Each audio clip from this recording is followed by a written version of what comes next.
Welcome to the Her First podcast, a platform to help online business owners, coaches, and creators gain the confidence needed to build a successful business while creating sustainable lifestyle balance. We're here to help you prioritize yourself in your business and life. In this episode, Joanna is going to share her story of how she quit her 9-to-5 to become an entrepreneur. Yeah, I'm really excited to share my story today and the process that I took to moving from working a corporate 9-to-5 job into running my own business full time. And one of the reasons I thought about doing this episode is I was actually just on a podcast a couple weeks ago. I think it'll be released in a few more weeks. And the interviewer is asking me questions about that process. And I thought, wow, we've never actually talked about this on our podcast, like our own personal entrepreneurial journeys. So I'm kind of excited to dig into that and talk more about that today. Yeah, excellent. And you're coming from that corporate 9-to-5 world. I have a really mixed history with my working environment, bounced around from a lot of different things, tried out a lot of different stuff, really never fit into a 9-to-5 full-time job. I feel like my entrepreneurship journey was always something that was underlying. It was something that I tried. And I have been thinking about this recently as I've applied to grants and pitch competitions, is really thinking about my story of entrepreneurship and what that looks like. I'm excited about the tips and tricks that you're going to cover today and how we're going to talk about what it takes to really become an entrepreneur, because it's surprising when you think back to the lessons that you've learned along the way and things that were in your mind at the time unrelated to what it is that you were going to eventually do, but how it all kind of contributed and led to stepping out on your Yeah. own and doing your own. What I think is a little bit unique about my story compared to when I hear a lot of other entrepreneurs talk is I had figured out how to be really successful in the corporate world. My last job that I left, I had an amazing boss. I had been promoted twice in the 2 years that I was there. I was making a very good salary. Likely, I was a director of sales and marketing at an ed tech company. I was likely going to move into, if not there, a VP role somewhere else, if not there shortly, hopefully moving up into the C suite. Not long after that, I was probably a couple years away from that type of opportunity. So I know a lot of people who turn into an entrepreneur are normally frustrated in their work environment, aren't feeling satisfied or compensated for their work. I was compensated for my work, but I still wasn't satisfied. I so much wanted to do something that was my own. And the first time I moved from a sort of a large corporate job into a startup, that was why I wanted to build something of my own. But I still wasn't. I was still working for someone else's dream, someone else's investment. And then I moved into this job, my last full-time job, and it was really amazing experience. Like I've had and I've talked about on this podcast some crazy issues with bad bosses and layoffs and all of that. But my last situation was fantastic. It was so great, but I still had that desire to go out on my own and be an entrepreneur. Actually, when I was interviewing for that job, and when you're interviewing, they always ask you, what do you see yourself doing in 5 years? And I know the right answer when you're interviewing is promoted in your company, doing really well, growing my team. My answer was I hope to own my own business in 5 years. And I did it in, how long was I there? Like a year and a half, 2 years. That was really cool to be able to accomplish my 5-year goal so quickly. I feel the same way. As I feel so grateful for the opportunities that I had when I was in an employment situation. I really loved aspects of my job and I worked well for a while. I was reading something recently about a starter versus a maintainer and realizing that I myself, in terms of my personality, I'm a starter. Like I love getting things going. I love focusing on launching. I love the initial stages. I love ideation. I love initial strategy, but I am not so good at consistency and maintaining things over the long term. As I shifted from job to job to job, I always thought it was something that was wrong with me and why I couldn't stick something out. But I felt that exact same quality of feeling like I was always building somebody else's vision and working towards someone else's someday goal. And I just felt like even if I had to accept less in the meantime, that I wanted to be building Yeah. my own future and my own vision and my own eventual Yeah, someday that's end amazing. goal. And that's exactly what we're going to focus on talking about today. And I think the first thing I did, and I would recommend people do when starting their journey as an entrepreneur, is to actually identify if that's something they want. Do you want this? And do you have the temperament for it? Because it's not easy. I know a lot of people on social media, they will be posting about working 2 hours a day and traveling and all of these things. And that is all possible as an entrepreneur, but it might take time to get there. And likely those people work a lot more than they say they do or try to admit they do on the internet. So I think some of the things is just actually identifying if you want to be your own boss. And it's something I always dreamed of. What's really funny is I didn't like grow up with a lot of money. I had to make a lot of choices really young that were focused on just doing what I needed to do to survive, to make sure I have enough money to pay basic bills and provide myself with super basic level of like food and clothing. I went to traditional employment to start because it felt like what I had to do. Underneath, I knew I always wanted to be my own boss, but really had a hard time seeing that path to getting there because I didn't have savings. I didn't have anything to fall back on. Identifying that you actually want to be an entrepreneur. And for me, I always knew I kind of wanted that, but never felt like I had the means to do it. So I'm a big daydreamer. Like I think about situations in my head. I have conversations in my head. In older years, I would like dream of some like rich person needing someone to run their business for them and like bestowing on me this entrepreneurial like opportunity that I could take and run with it and change my life. But I always thought there had to be some sort of outside catalyst to get me there. Like I didn't understand I could like just do it myself. And as we go through this, we'll see that I did do that and figured that out. But I knew I always wanted it. The other thing for me that told me almost needed to be an entrepreneur was that like I do not have the ability to not go above and beyond. So in any job I take, I'm just always going to do more. I'm always going to want to do my best to optimize a role. Like I'm just not the kind of person who's going to come into a job. Someone's going to give me my tasks of what to do and I'm just going to do that and go home. It's just not in my nature. And I don't know how to turn it off. And every time I start a job, I love it. I work really hard, I optimize it, I make more work for myself, and then I go nuts. Like, because I'm feeling undervalued, underappreciated, and I'm part of the problem in that situation. But for me, it's like I just worked so hard, I needed to do it for myself because I didn't know how to not do it. I didn't know how to just give a small percentage of myself to my job. And this was even really telling when I told my last boss that I was leaving. He said to me, he said, "Joanna, you work way too hard to not work for yourself because if you're going to put this much in something, you should be putting it into something that's yours."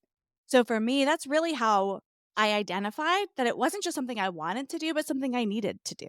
And glorifying the idea of a business owner is a big part of this conversation, right? We often think of business ownership as this amazing, wonderful thing that's so much better than being an employee. And I do see some content online that I have actually been celebrating recently of employees just celebrating their 9 to 5 and being weekend warriors and doing their own thing because there's so much safety and security in that. And there's a lot that's very honorable about that as well. So it's not to say that you have to quit your employee opportunity because there's a lot of positives around that in a big way. Being a business owner is challenging. And I will say that the business also matters. I used to think that all business owners were created equal. And as I've learned more about entrepreneurship and I've learned more about business ownership, they are not. The type of business that you choose is incredibly important to whether you succeed or not, or whether you're financially viable or not, or whether you even enjoy what it is that you're doing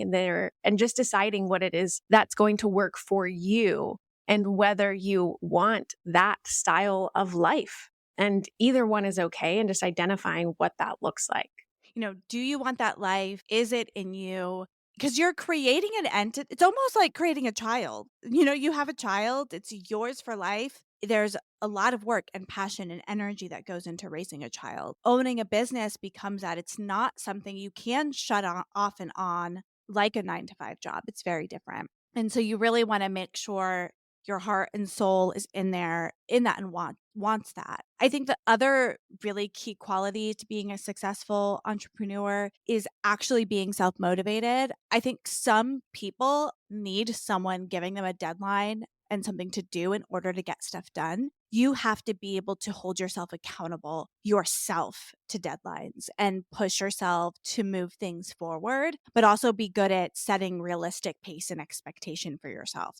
You can go too far and want too much for yourself in 1 week and too much growth in 1 week and go overboard. Or you could also say, well, I'm my boss. I wanted to get that done this week, but it doesn't matter. I'll do it next week. You have to make sure you're that kind of person that can motivate yourself. And that part's really challenging. In fitness and health and wellness, that's a lot of what I did was accountability and coaching and guiding people through that. For us to own what it is that we're doing and then stick to that is really, really tough. And that comes into our mission and our theme of prioritizing yourself in your business and life, is that when we're not set up to do that, oftentimes we will procrastinate, we will avoid, we will put something to the side because we haven't built up that accountability, that self resilience, that self motivation, and what it is that you need to do in order to get that thing done because you've had an employee situation for so long. Maybe that was built in school. Maybe that was built in your environment in the home, whatever that looks like. Usually you're showing up and doing something to fill a need for someone else. And we have to shift that mindset if you're going to step into the space of being an entrepreneur and being a business owner. And all the things that we're talking about today, Joanna, it makes me think of. So I've actually been doing an eCornell course on women business ownership and getting a venture started. And it's been incredibly enlightening. It's something that I wish that I had when I actually started my coaching business in the first place. I'm doing it specifically for, to be honest, and making sure that this product-based business has the right foundation in order to get started. So much in the digital space, I feel like we discount because it's almost like we're taking a hobby or something that we care about, something that we love, something we're passionate about, and then just trying to monetize it, turning it into a course, turning it into something. And we forget all of the foundational business principles, some of which you're going to share today, that are so important to see that business through to fruition and success, and to ensure that you are going to stay diligent about each of those pieces and understanding the importance of each of those pieces as you walk through the process is really important. Because if you don't think they're important, you're not going to do them, and that Yeah, motivation is going to definitely. fall away. And it really is interesting to think about all the different kinds of businesses you can start and think about. And I think that really gets me to, in my mind, after you've decided, I want to do this, I'm made to be an entrepreneur, you have to start monetizing and making money in some way. And I think for me personally, I was not in a position to just like quit my 9 to 5 immediately and say, let me figure something out. Right. My husband's a stay-at-home dad. I'm the, only income source for our family right now. I have a child. I need to have insurance. Like I have a mortgage. I have responsibilities and not a lot of savings, not a trust fund, nothing really helping me out. It's me on my own figuring this out. And so for me, I needed to know that I could earn an income, which I haven't yet. But I would need, even if I wasn't going to fully replace my income, I needed to know that I could have a solid income from my business. So the first thing I started doing was just figuring out how to monetize my skill. And my first iteration of my business is not what eventually became my full-time job, but I got together with a colleague of mine. We were both in need for some extra money, and we just started doing freelance marketing consulting. It was something that I'm very comfortable with creating digital marketing strategies, email campaign setup, social media strategy, social media posts and management. We just started working with education businesses. We both have an education, marketing, product background, and just started finding clients and doing some freelance work. The work was really, really great. We identified a need that people had. We're able to sell our services and find clients that way. The whole model for that, though, was definitely a direct trading time for money. So every new opportunity meant more hours of work, and it was great. But also, I saw when we were doing that freelancing that there was definitely a ceiling in that exact model that I was like, yeah, I guess I could just keep getting clients and eventually quit my 9 to 5. But with that model, I knew I would be essentially replacing my 9 to 5 with 10 9 to 5s instead of like an actual business. But in that first step, I just got very comfortable selling myself, packaging a skill set, figuring out how to monetize like a service to just learn how to do that. I set up an LLC. I went through all that process, business bank account, business accounting, like did that on a small to get started. I think this is a mistake that a lot of people make when they're jumping from employeehood to entrepreneurship, is that they think that they can just translate their employee position monetarily to an entrepreneurial position monetarily. And that's not the case. So if you are theoretically making, I just heard the statistic is on average, most bachelor credentialed working full-time professionals on average within the US are making around $45,000 a year annual. With an MBA, you can make up to $56,000 a year. And of course, we have people all across the spectrum. Like there are people making less, there are people making six figures, people making multiple six figures. So it depends on your position. But when you break down what you're probably making on an hourly basis, and then you try to convert that to entrepreneurship, it doesn't work. You have to think about all of the additional related business costs that go along with it. And this is a mistake that I made when I was first getting started, is I thought like, oh, as an instructor, as a teacher, as a coach, I'm making $25 to $40 an hour by teaching and instructing at somebody else's facility. I can just translate that to my own business. And that's what I'm going to charge. But there's so many costs to being an entrepreneur that you're covering with overhead and expenses. And for yourself, when you were thinking about some of the things you mentioned, like insurance and startup costs and software costs and just being able to take money out for taxes, your taxes are a lot higher. And there are a lot of aspects of being an entrepreneur that come with those expenses that people don't account for. So I just want you to be mindful as a listener, if you are thinking of taking that step, there's a lot more to a business that you have to be able to account for. And you cannot just translate that over and say, oh, well, I'm just going to charge $20 an hour for my work because that's what I'm making and that'll be fine. I'm just going to work 40 to 60 hours a week and I'll make the salary that I was making beforehand. You have to think very strategically about pricing your services in a way that are going to facilitate the other aspects of your business so that you can grow, so that you can be successful, so that you can pay the bills and have take home. And thinking about that same concept, like you also, as you grow your business, and we'll talk more about actually like creating a business model and what that looks like. But a lot of people want to go from full-time work to full-time freelance. And that's like a slippery slope. How do you make as much income?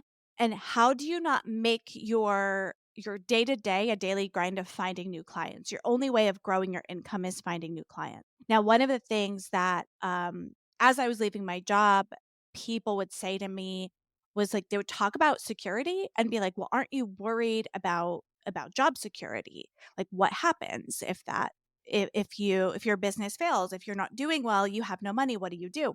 The truth is I think that full-time employment security is a myth.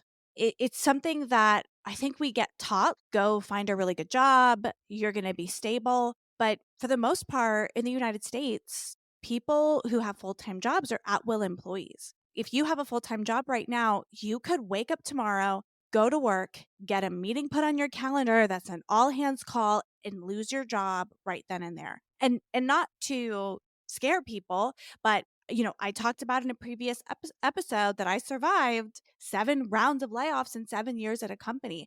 There were hundreds of people I worked with at one company that throughout that 7 years woke up one day out of nowhere to find they lost a job. And while you may or may not have severance, not a requirement. So I think thinking a 9 to 5 is really, really stable and secure is a myth that people need to like get out of their heads. Because think about the opposite for a second. Say I have 6 social media clients I'm working with. I've diversified my income source across these 6 social media clients. If I lose one of those clients, yeah, my income may have gone down, but it didn't go to zero. I can then go find a replacement client. Maybe I'm making a little bit less for a few months while I find that replacement, but can actually be more security even in freelancing, just freelancing as your business model. Now, if you take that a step farther and you say, okay, I'm going to freelance and I'm going to have digital products and I'm going to have people doing design work for me that are under me, and I'm going to create like a diverse ecosystem for my business where I have multiple income streams in that business, or maybe even multiple businesses, right? You have multiple businesses, then you get even more secure. Because if you have three businesses that are making money, if one of them tanks because of regulation changes or change in market or COVID shuts the whole world down and your business is no longer relevant, well, then you have two others that are keeping you afloat. So, really rethinking how you make money and what income is and what the purpose of it all is can really help in this process, because it's not just about trading time for money and it's not just about having one great high salary income source. It's about really diversifying what's coming into your life. Couple of things.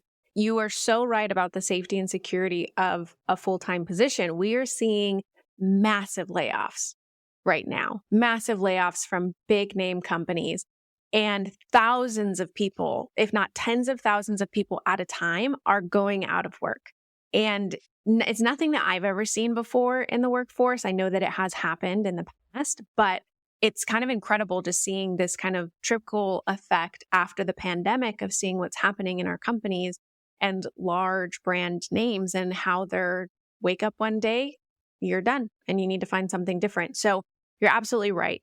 There are risks to both situations, and it's really what you're Yep. willing to handle in terms of risk, because being an entrepreneur and starting a business is absolutely riskier. But the payout and the reward is often exponentially higher than having an employed position. So there are a lot of opportunities there. Also, acknowledging that ideas are prevalent. I love talking to kind of new entrepreneurs, new business owners in the online space, and they are so naive, for lack of a better word. And it's a really beautiful thing. And I think it's a good thing and it should continue. But there is some naivety about you having this wonderful idea, but bringing it to market. There's a totally different process from like ideation, brainstorming, and having a good concept and actually bringing it to market and monetizing it. And there's a lot of rhetoric in the online space about, yeah, just create a digital product or create a course. And we are encouraging you to do that because it is the best way to scale and to monetize an online presence. But it's also not that simple. So realizing that a lot of steps in the process are going to be energy, time, resources, thought, planning, and commitment over a long period of time. So it's not something that you can kind of just jump in and do easily. And I guess I will say it actually is simple. Like the entire online space is really simple. Like it's not complex. The more that I learn about it, the more that I realize it's very simple principles, and it really underlies creating an audience, driving traffic, presenting a good offer, making the sale, maybe nurturing that person. Like it's all very simple, but again, it's not easy. So when you are thinking about monetizing what it is that you're doing, there are opportunities out there to take anything, whether you like photography or quilting or dog training or therapy or health and wellness. Like pick your topic, you can monetize it. Absolutely. But that doesn't mean that it's going to be really easy and you're going to be able to do it right away. So you have to plan strategically. You have to think ahead, and you have to realize what you're investing into it is going to take work. It's going to take diligence. It's going to take time. It's going to take attention. But is it worth it in the end? Because again, that exponential potential, I Yeah. absolutely think so. Yeah. And I definitely recommend that people who are interested in entrepreneurship, owning their own business, just get started with something, right? You don't have to quit your 9 to 5. You don't have to change your whole life. But starting with something, I think, is really key. For me, I just wish I started earlier. Like when I think back, if I just started freelancing earlier, my, I think, career would have skyrocketed faster. Because the truth is, when I started freelancing, it made me a better employee. And I actually started getting more promotions and raises and was able to express and like share my value with my corporate bosses at a better level when I started marketing myself as a business owner, as an entrepreneur, as a freelancer. So those skills actually made me more valuable to my employer. And in a lot of ways, I was able to test ideas and marketing concepts with my clients really freely and then use those strategies in my full-time job, and actually vice versa. Like I really was able to grow my growth in both areas simultaneously because of what I had to offer. So that was really cool to watch. But the other thing too is just being an entrepreneur, like doing things, putting yourself out there gets you more opportunities. So we talked earlier about like someone just bestowing opportunities on you. That's not necessarily going to happen. But if you're doing the work, if you're putting yourself out there, you're going to get opportunities. I even think about this podcast, right? We wanted to start pitching ourselves to be on podcasts and said, why don't we do it ourselves? Since we've started, someone reached out to me, had me on their podcast, right? The other thing that's happening is, I'm pitching my agency services to potential clients. They're checking out my LinkedIn, noticing that I'm doing the work. I'm putting content out there. It's a great example for me to share with potential clients and find potential clients who want to be entrepreneurs, right? I'm talking about this. I'm doing the work. Entrepreneurial opportunities get you more entrepreneurial opportunities to flex those muscles and try those things. So the first thing you try is probably not going to be your end game. It's not.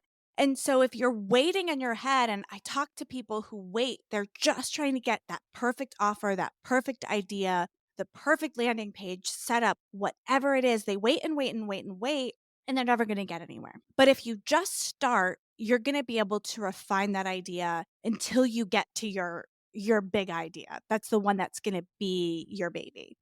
I don't recommend anyone does entrepreneurship the way that I have done entrepreneurship because I was not like Joanna. I was not safe. I was not prepared. And I should not have quit as soon as I did from my work. And I just, again, I'm a starter, not a maintainer. So I cannot last. And I get to a place where emotionally, physically, psychologically, like I am not healthy or happy. And so I have to, like, I just have to jump in the deep end and like figure it out. And we have in an okay way, and it's evolving and changing and growing and it's getting better all the time.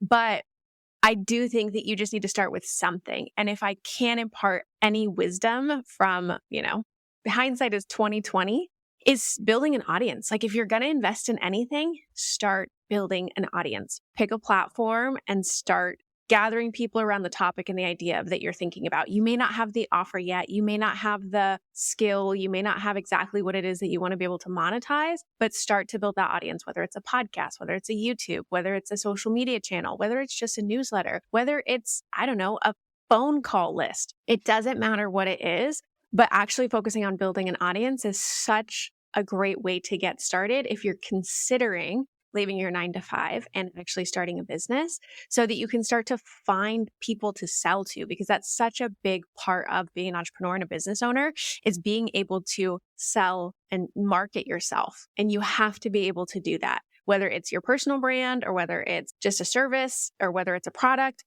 you have to be able to market and sell. That is such a key piece to it that, again, I didn't understand. I just thought I'm a really great practitioner. I'm a really great coach. I'm a really great teacher. If I just do that well, people are going to want to work with me. Nope, not the case. So starting to identify the ways in which you can kind of do it on a small scale like Joanna did, start freelancing on the side, start actually building an audience, start figuring out what it is that you want to do. So starting small and being able to grow with growth and work from there and knowing that you're going to have lots of iterations and lots of offers and lots of emails and lots of landing pages and lots of social media posts. So not fixating so much on perfecting each one of those things as you go.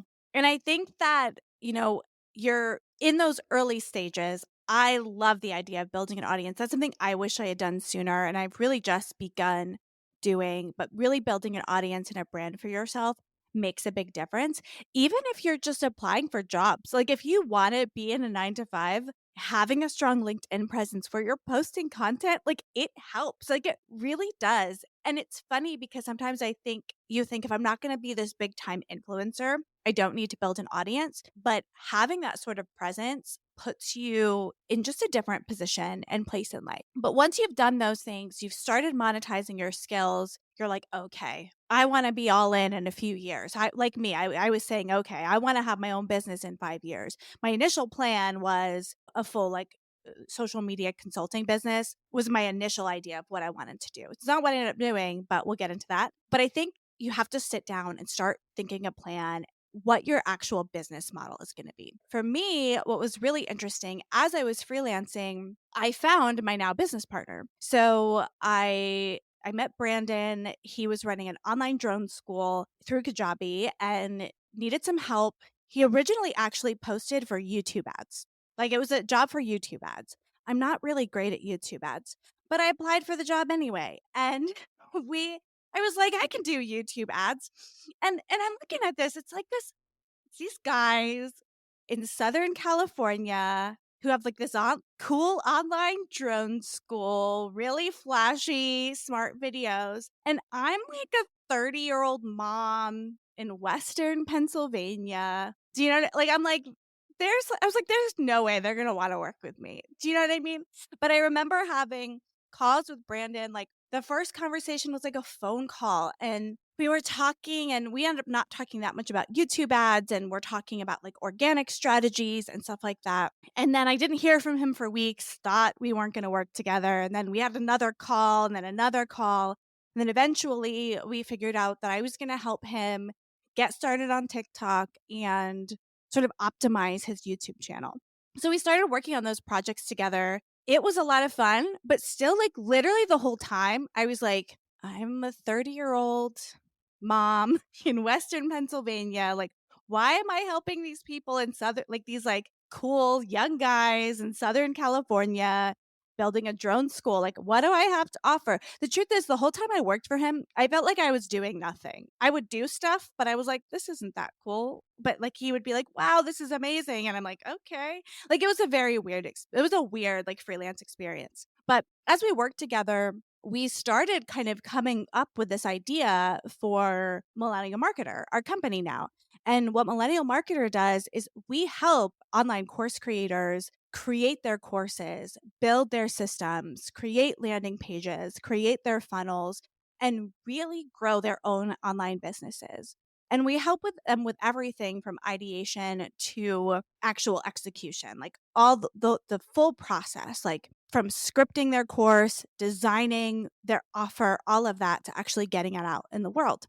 And we started just thinking like, we could just help other people do this. You know, we don't need to do this for drones or whatever it is. We could help with any industry. So we really started sitting down and defining our business. We thought about our business model, what it would be, what it would offer. And we even have a picture of where we want to be in 5 years, right? Like what is that long-term goal and how do we get there? But for us, you know, neither of us really had capital to put in the business. So our plan was all about what's the fastest way we can get some revenue.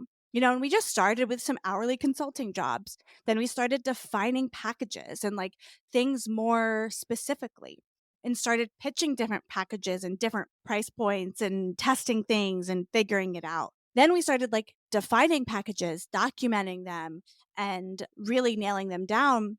And then we started hiring people to help us. So what we did, and we did this all while I was full time. We just really started to define and refine an actual business model that was beyond just two freelancers helping people build up online course businesses, but would become eventually a business. And it's been a struggle because again, we did that with $0. It was just our brains and our computers and figuring it out. But we needed to come up with an actual business model and then also try to understand the potential, right? Like, is this something that could sustain me financially, but also grow into something much bigger than just the two of this? And we quickly found there's such a need for our services. There's a need for quality services in this space.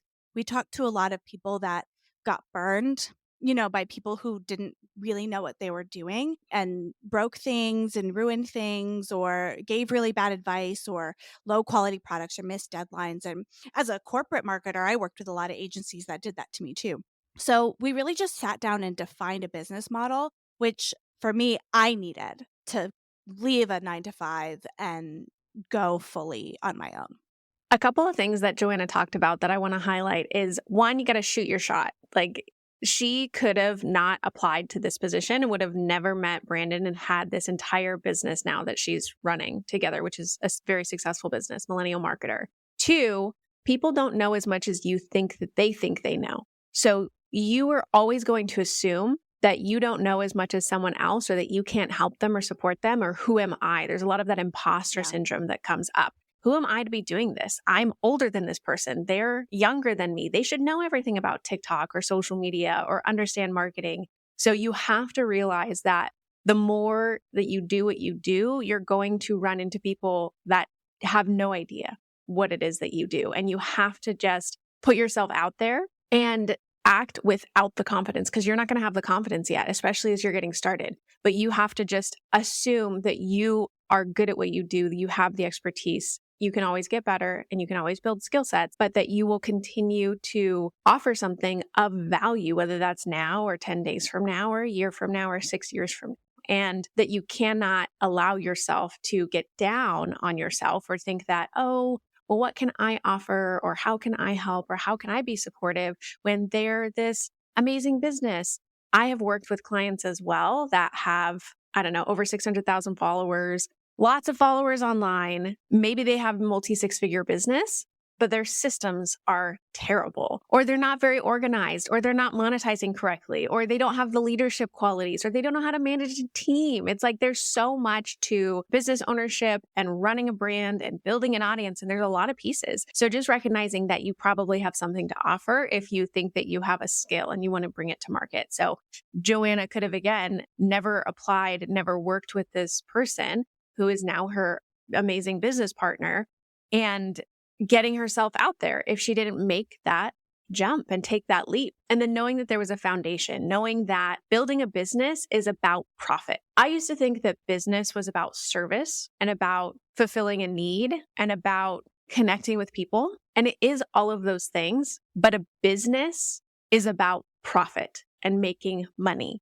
because you can do all those things, be of service, connect with people, and the other things that I mentioned in an employee position, working for someone else. So you need to understand your motivation and your why and what's driving you forward in order to create a business. And then decide on what is that business? What does that offer? How am I going to monetize it? And not just to cover costs or not just to replace my employee's salary, because again, we've already talked about that doesn't work. You need to think of what's at least 3 times that's going to cover your overhead, cover your costs, and help you grow into the future and become not just a freelancer who's trading your time for money, which I know Joanna is going to talk about, but how are you going to be a business owner? How are you going to actually sit in that leadership seat and figure out a structure that's going to continue to work for you, even when you're not available? Because there is a lot of risk in that employee situation. There is a lot of risk in business ownership. But if you do go out, especially as a freelancer, and you cannot provide your services, you need to be able to plan and equip yourself for that as well. Yeah. And working on that business model where you can get beyond time for money, I think includes a lot of things. When Brandon and I started, it was time for money. It was literally, we were offering hourly rate packages, time for money. Then we started to move into for ourselves value-based pricing, right? So we went from saying, okay, we'll work on this. It's going to take us about 10 hours. We're going to charge you hourly to, okay, now we've defined some packages. We've said, this is a system we've coined. And we're going to take you through that process with that, whether that's coaching for creating an offer or actually setting up a funnel or a sales page. We're going to take you through our system for that. Then you're doing value-based pricing where you say, okay, I know a sales page is worth this much money. I'm charging this much money for a sales page. And then if you've created a system for it, right, some sort of baseline template, baseline process for creating that, then you can do what might have taken you 20 hours in 10 because you have a system, but you're still charging the value of that service, not your necessary time, right? So we went from hourly to value-based pricing. Then that next level for us and where we're at right now is value-based pricing with a team supporting us. So I can be on this podcast focused on talking to you, creating content. My team is fulfilling a lot of the service. I still do a lot of work for our services, but I have team members dedicated to specific parts of our processes. So they can be writing copy, building sales pages, while I'm focused on brand building, content building, creating more ways for people to come into our business. So you have to kind of start thinking, how do we start getting beyond time for money? And then we're still a fully service-based business, so there's still a limitation for growth because if we grow, get more clients, get more people in our system, then our labor costs go up, right? The more we sell, the more labor goes up. That's still limiting us. So we have plans to make that process even more efficient so that the agency side of what we do really grows. And then we have plans to add other revenue streams in the business even further. So we're using the work that we do to fund our future build and our future things that we want to do that are going to get even farther from a service model, direct time for money, even our employees' time for money situation. So I think that's the thing when you're thinking through a business model are what are those phases? What are those things that are going to get you to that next level? So you're not just a freelancer or two trading time for money, you're an actual like full ecosystem business. And I think my time in the corporate world really helped me figure that out because I saw fully working businesses and how they worked and understood their business models. But actually establishing a business model, a business plan for yourself, I think is a really important step.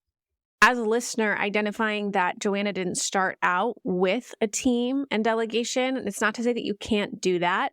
I believe in thinking forward and saying, okay, this is the big picture vision. This is where I want to go, and acting accordingly in relation to that. What is the eventual, but knowing that you can also grow with growth. So starting with the hourly, switching to the value base, everything that you talked about, Joanna, is knowing that you can take it step by step. So not overwhelming yourself. One thing that I did, and this is a strength and also a weakness, is kind of like future pacing, future thinking.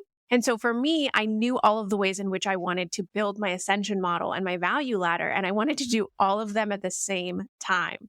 And so I was essentially building all the bridges at the same time, as opposed to focusing on the one bridge and then continuing to build after that was monetized and successful. So I look back at my content. I was just reviewing some of the things that I've done in the past and just seeing all of the email automations and all of the different landing pages and all of the different courses or PDFs or workshops or guides that I have, and not really following any of them through to like successful fruition, and just allowing that one funnel to be tweaked and shifted and changed. And Brendan Burchard was just talking about this in some of his content, is a lot of the reasons that funnels don't work is because we don't give them enough time, we don't give them enough attention, and we're not reiterating.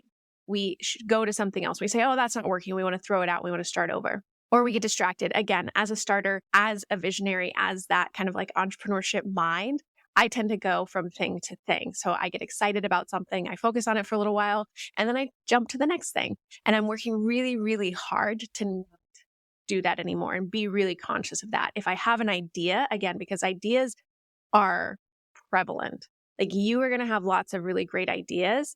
Some of them are going to work, some of them aren't going to work. And ideas just come to you constantly, and you can do so many different things. But the people who are successful and focused in their business are those ones who pick an idea and they run with it. Sarah Blakely, Spanx, billion-dollar company, she didn't also try to do bras at the time. She didn't also try to do scrunchies. She didn't also try to make pants. As the successful core of that business model grew, you could then start adding other products. You could then start adding other services. You can then start doing other things, but making sure that you have that one core model in place and you're getting that to a very successful status before you shift and move on to the next thing. I think that's really great advice. And I think, that's something I talk to a lot of our clients about is they have 100 ideas. They have 100 things that they want to make and they want to make them all. And I think sometimes I lose in talking to clients someone won't want to work with me because my advice is to start with one. I'm always like, let's pick one of those projects. Let's get that project done. And then then we'll do the next one. But let's focus on getting one course, one thing up and running. And that can be really hard. You want to do everything. But I know that when I've tried doing everything with something, either they don't have the budget and if they do have the budget, they don't have the mental capacity to be working that well on that many things at the same time. And that can be really, really hard. I love that idea of picking something, focusing on something, getting that done. Sometimes you do that and you might have to pivot. Like you might have made it and you're like, whoa, whoa, whoa, wait, this isn't working. I got feedback. I need to pivot that thing and adjust it. You can do that. That's different than starting pivoting is different than starting another project simultaneously. And are you familiar with traction? EOS worldwide model is something that I follow loosely for business creation and organization. So the visionary integrator kind of concept and idea. And I really think that you are an integrator, Joanna. And I think that's one of the reasons why this partnership works as well. And integrators are actually the smaller percentage of the populace. So visionaries are actually in more quantity and higher quantity. So again, I hate to break it to you, but if you were that person who's like, oh my God, I have a million ideas and they're all really good ideas. I'm like, yeah, okay, you have a million. So do we. So do I. So everyone has a million ideas. Again, ideas do not make businesses. It is the maintainers who make businesses. It is the integrators. It is the people boots on the ground actually doing the work. Visionaries are leaders and they have the capacity to see the bigger vision and the bigger picture, and they have a totally different skill set. And it's not to say that that's not important, because of course it is important. And most of the people at the forefront of what you see when it comes to business success are visionaries. But to the side of them, alongside them, right next to them, is someone who can actually put things into practice, actually take the ideas and see them through to fruition and make them successful. So it's so important to have that skill. And this actually brings up for me the whole idea of a solopreneur. I think that there's a lot of misinformation online about a solopreneur and whether you can be successful just running your own thing by yourself. I am a big believer in strengths and personality traits and natural tendencies. And as someone who, from a Gallup strength perspective, has very high strategy and very high influence, but very low execution and relationship building, I don't consider myself a successful solopreneur. And it's taken me a long time to realize that. And now that I have realized it, I've identified that, oh, I need someone like Joanna, or I need another person who's going to help me put the rubber to the road and actually implement everything it is that I've tried to do on my own and organize it and structure it in a way that is going to monetize, that is going to get that success, that is going to lead to what I want it to lead to. And for a long time, I felt really hard on myself and was really down on myself because I felt like I wasn't a successful solopreneur who could do this all on my own. And there are other people who can be. They have multi-7-figure businesses, right? In the millions. So multi-million-dollar businesses, and they're a solopreneur. And yes, they probably have contractors and maybe a personal assistant or an executive assistant helping them. So even a solopreneur, like what makes you a solopreneur? Does that mean that you don't have anyone that you've contracted? You don't have any virtual assistants? You don't have anyone who's actually doing additional work for you?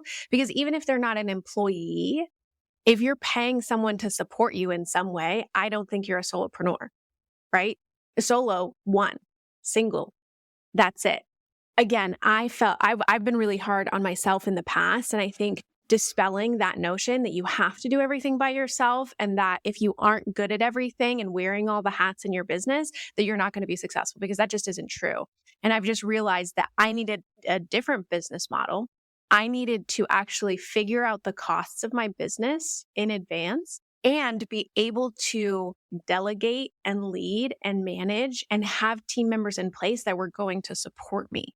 Bring on someone like Millennial Marketer, who was a really great agency, because I've hired agencies in the past. I've hired a minimum of 2 other agencies that were in the $7.5 to $10,000 range, as well as other high-level coaches, high level, quote unquote, and really expensive coaches is what the other term for that have not supported me or not gotten the results that I hired them to do. And so that can be really challenging because you can feel like you get burnt Like you can feel like, what's wrong with me? What did I do wrong? You kind of get into your head and then also think, oh, I made a bad financial investment and that was the wrong choice for my business. And it just can kind of lead you down this spiral. Just understanding that you don't have to do everything by yourself, understanding that recognizing your skill set and finding people to support you. And it may take time to find those people, but finding those people who can support you in the process is a really important part of business ownership and entrepreneurship.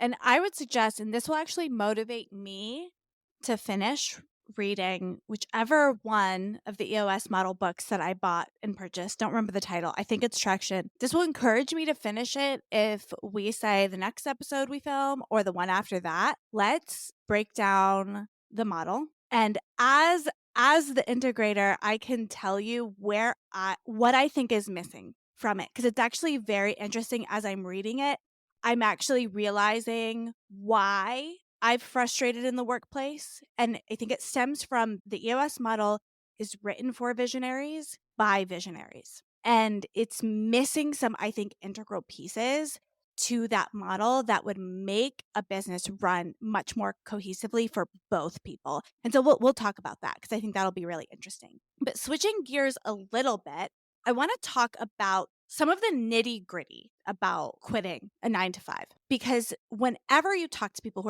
are in regular full-time employment about entrepreneurship, certain things will come up. We talked about job security kind of being a myth and how there's risks from being an entrepreneur, but there are also benefits to job security. But things like insurance, your 401k matching, your taxes, other benefits, PTO, all of those things. When you're thinking about making that move from 9 to 5 to entrepreneur, these are things you need to think about and sit down and write out, because you can live in fear of like, well, I can't afford insurance, so I'm never going to do it, right? You can just think that's the case. But what if you actually knew how much it cost, right? What's that difference? So for me, that was one of the first things I did. I'm our insurance holder. I have a small child. I also have a chronic illness. Like, I need insurance. Is something that's really important to me. And so I looked it up. I was paying a premium at my employer. Like, it wasn't free. They were obviously covering some of the costs, but in Pennsylvania, we have a state marketplace that if you meet certain income requirements or certain things, and one of them is being self-employed, that you qualify for. So I looked it up, did an estimate. And for me, the cost difference from what I was paying to what I'm paying now is about $300 a month. And that is a lot of money, right? $300 more is a lot of money. But honestly, I thought it was going to be more than that of a difference from the way people talk about it. What about insurance? It felt so scary. But then when I thought $300 more a month, that's something I can figure out, right? That's something I can budget for. So for insurance, that was the case. Something I lost is a 401k matching program. My employer matched a percentage of that income, making sure you're aware of that, what that difference is. Obviously, as being self-employed, you don't have PTO. You don't have some of those things that you may rely upon. But for me, that was a wash because I can make my own schedule, right? I can take a morning off if I need to. I don't have a limited number of days. I could actually travel as much as I want and work as much as I want in the process, right? There's all of that now that's available to me, but that is a difference, right? That's something you have to consider before you quit. Is this something I need? Is this something I can live without? The other big thing to factor in is your employment taxes. So one thing, your employer covers a portion of what an employment tax is. I'm not going to talk percentages. I'm not going to tell you what to save. I'm not a CPA. If you are considering quitting a 9 to 5 and going on your own, I recommend having a CPA do your taxes, talking to them, going through the process, because something you do have to do is, as a self-employed,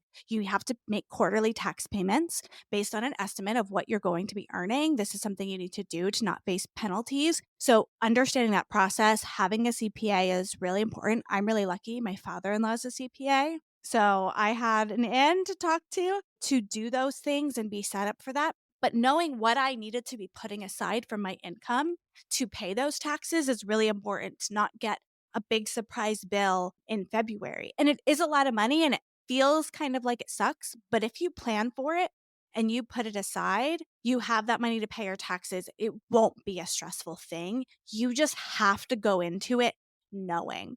So if these are things, if you're seriously consider making that switch, look into your insurance, look into your taxes, think about what you're losing from your job and not to make it a reason to not do it. As I went down that list, I never came back with, I shouldn't do this. I just came back with, this is what I have to plan and budget for. Breaking it down that way makes it possible. It makes it more approachable. It makes it something that feels reasonable. There's a lot of shame and guilt around hiding things and not knowing. When people throw out those ideas of, what about insurance and what about taxes? And oh my gosh, it's so much more. You have those kind of running belief systems in your head, and it'll inhibit you from taking the action and doing the things that just need to make it happen. But when you bring them to the light, it changes the game. And also, again, thinking in terms of what you're charging, it's important to take those into account. I used to make this mistake as a consumer. I used to look at the cost of something and say, oh, well, that's so expensive because of the cost of goods or the cost of services. For example, if something was $100, I would say, oh, that's $100. Well, the cost of that is actually only $20. Like, why is it marked up so much? Businesses are for profit. You have to account for the profit within that $100, not to mention the likely, Joanna didn't mention percentages, but even just assuming you're about 25%. So you have that $100, you take out the 25% for taxes, you take out your additional costs on top of that, any of your overhead expenses, you take about the time actually invested, you take out any contractors or anything else that was a part of the process, and you might actually only be left with $10 out of that $100. Again, not to scare, but that's a big part of the process. So you have to think about the business model. You have to think about the expenses that are going to be related to it. And you have to think about your take home. I used to think that a 6-figure business was a big deal. It's really not when you look at expenses and when you look at paying yourself out. Like if you want to pay yourself out a reasonable salary, especially if you want to pay yourself out 6 figures, you have to make multiple 6 figures a lot of times in order to do that realistically. And the type of business that you're creating and what that team looks like or what the resources look like for that. So just being really cognizant of the financials and thinking about your personal life along with your professional success. So for me, like my ideal is $30,000 a month in the business, and $30,000 a month in the business covers all of my overhead and expenses while also meeting my personal needs when it comes to like savings and retirement and like all these other pieces. I'm not there yet, hopefully soon, but just knowing that, again, I can't just replace my salary. I can't just have a $10,000 a month business and think that that'll cover all of my costs, because it doesn't always. So make sure it's not an arbitrary number. Make sure it's actually related to the things that Joanna's talking about. And that really brings me to sort of the next step in the process, right? You've figured out your insurance costs, your taxes, all of that. I think there's 2 big pieces to that.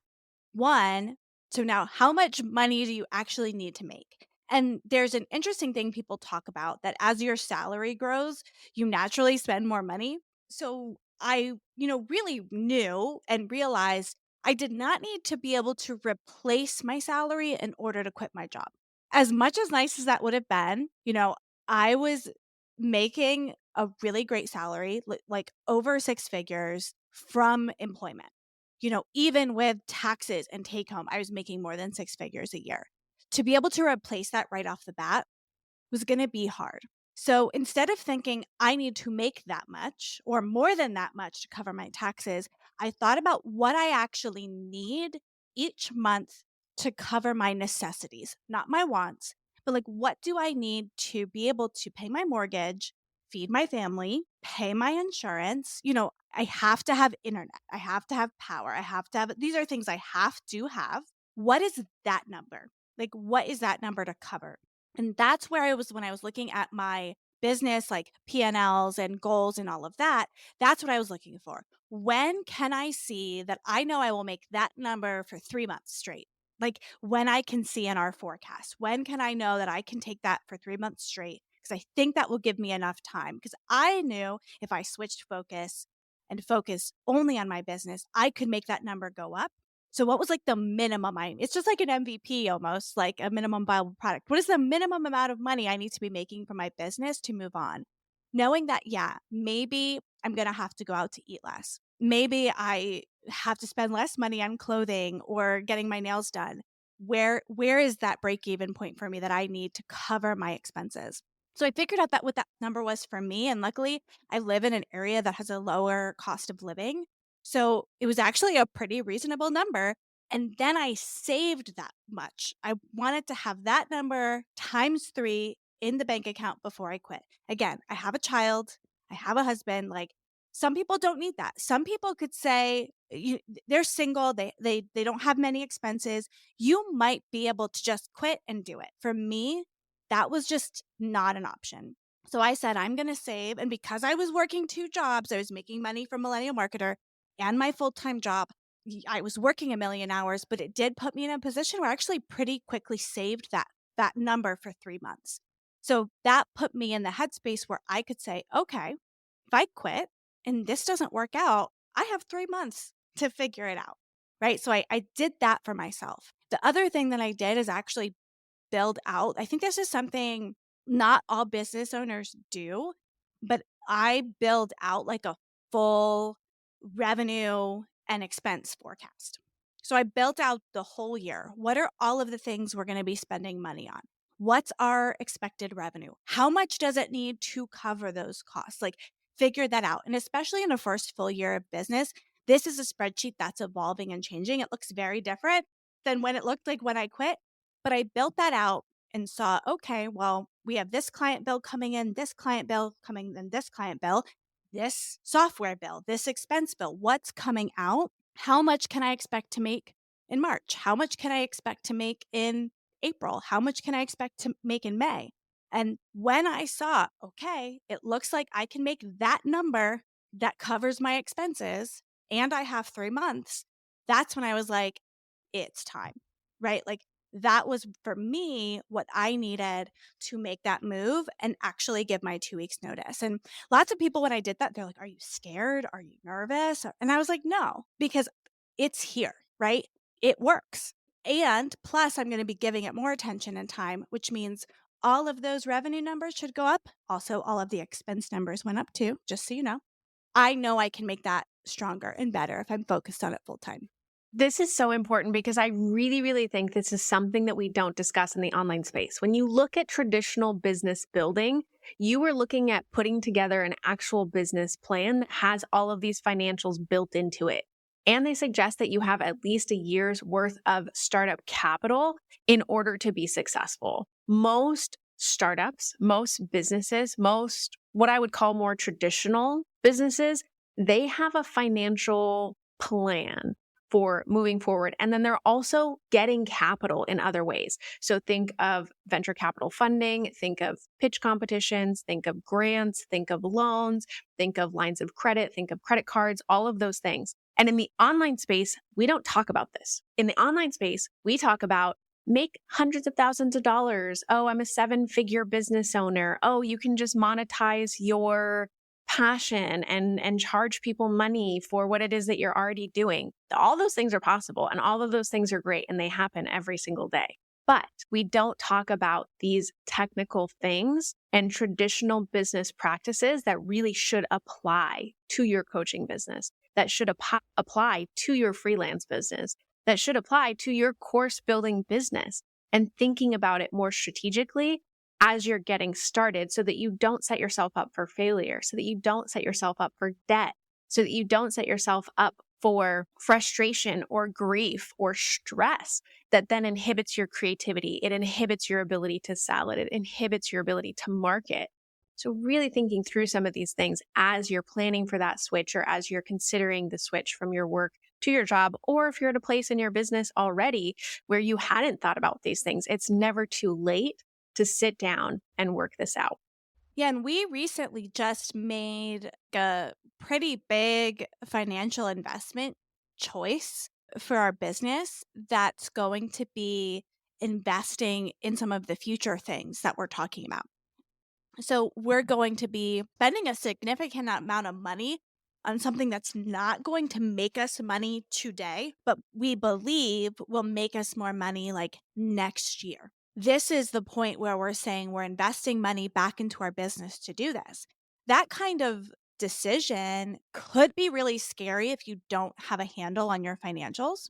But because I already have that system set up, it was literally do we have money for this? Okay, let me plug it in to my spreadsheet. I have everything calculates for me. So let me plug it into my spreadsheet, do the math. This is our expected income. You're laughing because you're like, oh my gosh, you're such an integrator. I can see it in your face. Put it in my spreadsheet. Do we have the money for it? Oh, we do have the money for it. Okay. So the do we have a money for it question is gone because we know we have the money. Now we can just decide, is this the right business move? We know we have the money. Okay. Problem solved. We can still pay ourselves, pay our team, and invest in this.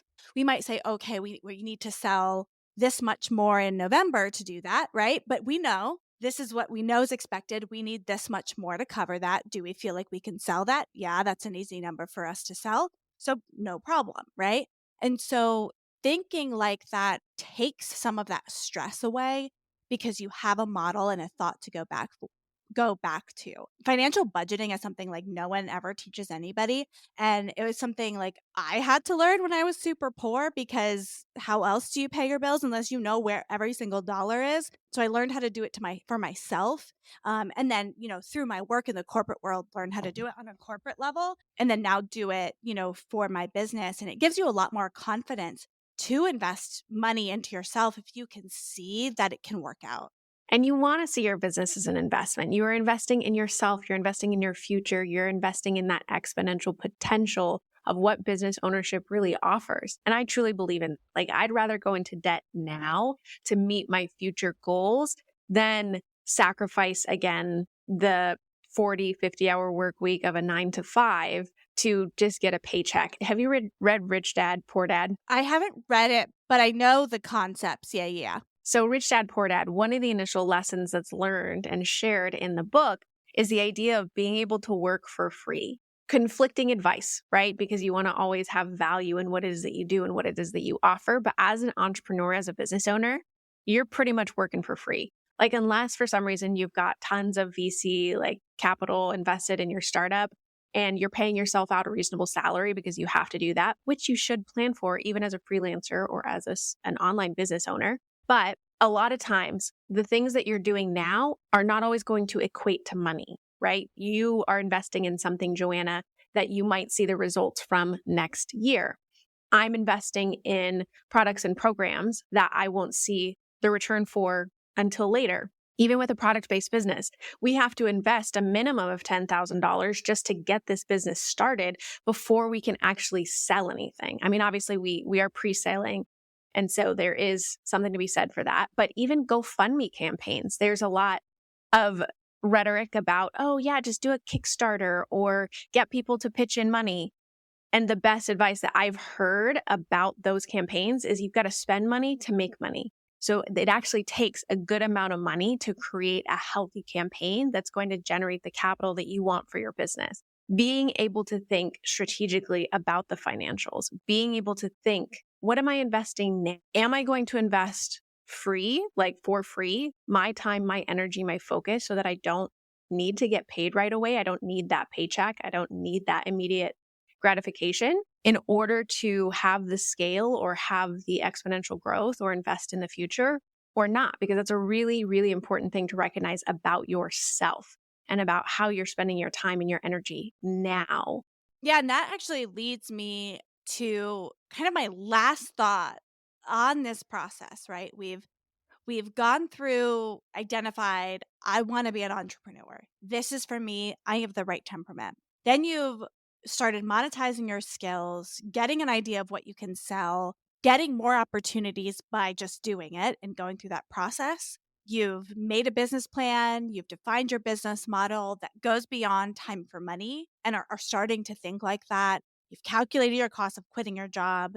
You've made a plan, you've saved, you have all of those things, and you've maybe quit or about to quit. You really need to change your mindset toward income because when you're in full time employment, your income is something that shows up in your bank account every 2 weeks.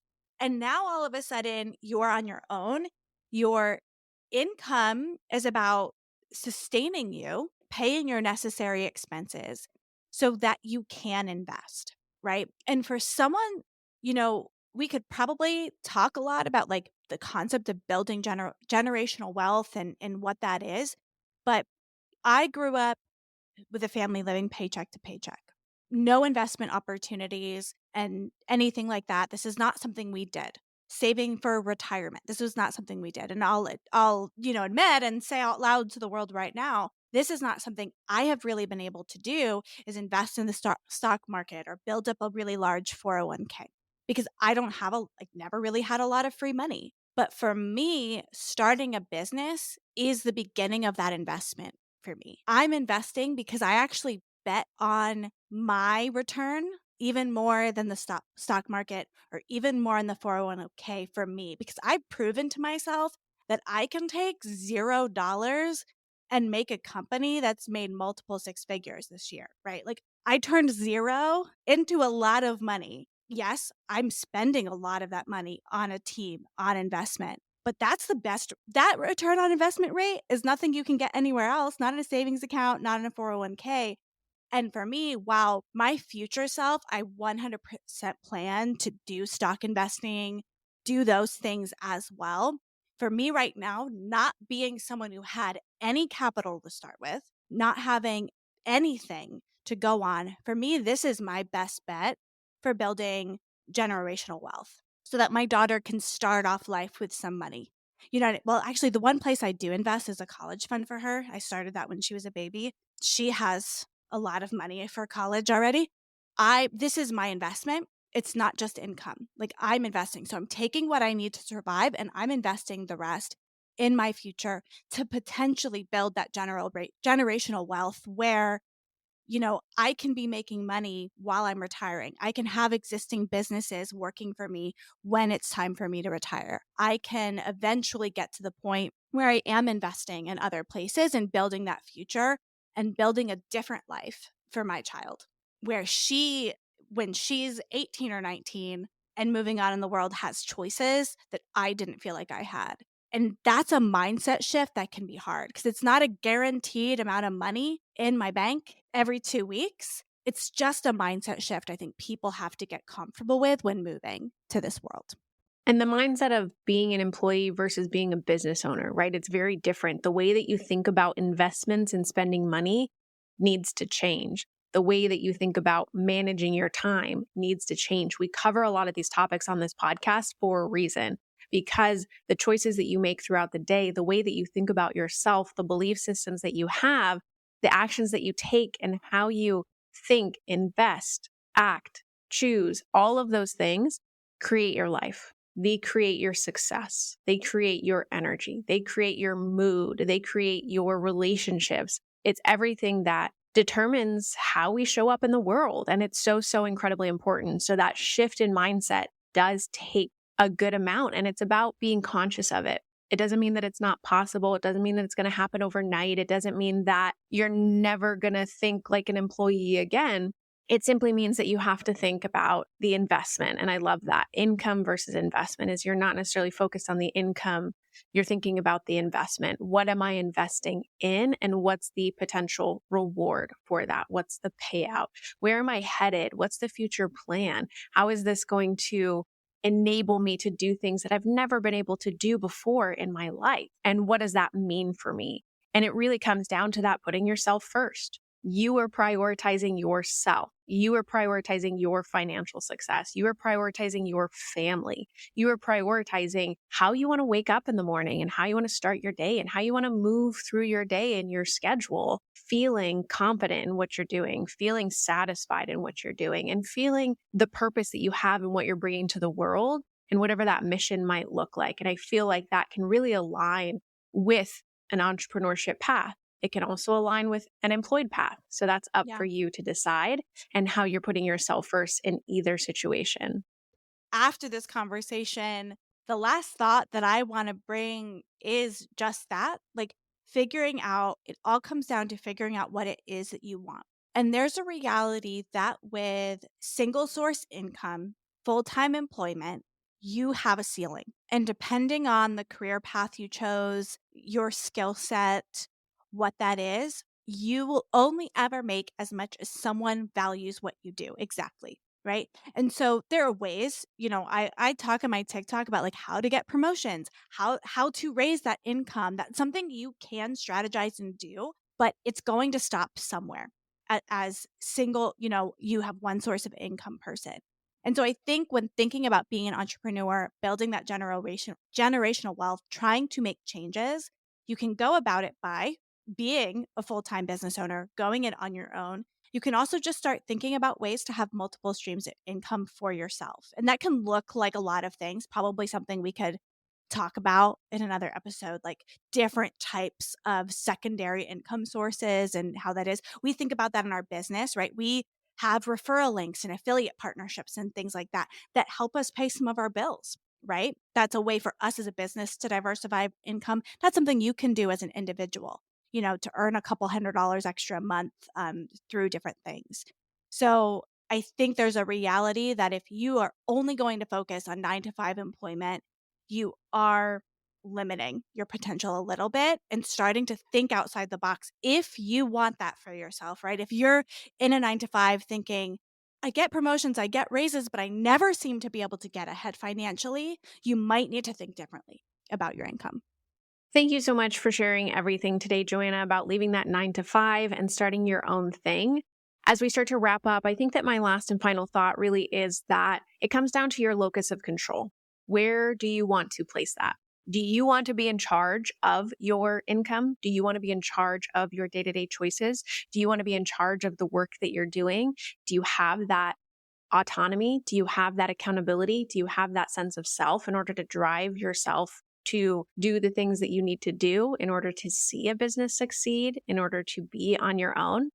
Maybe, maybe not. And either is okay. Just deciding where you want that control to be, whether you want it to be in someone else and invest in the security and safety that maybe is a facade with an employment position, but that feels good and supports your needs and exactly where you are at right now, or whether you want to take that risk and take that jump. So thanks again, Joanna, and thank you for tuning in and thank you for listening. If you enjoyed this episode, please subscribe, share it with your friends, and leave us a review. We'd love to hear from you. And what is one thing that you can do today to prioritize you in business and life?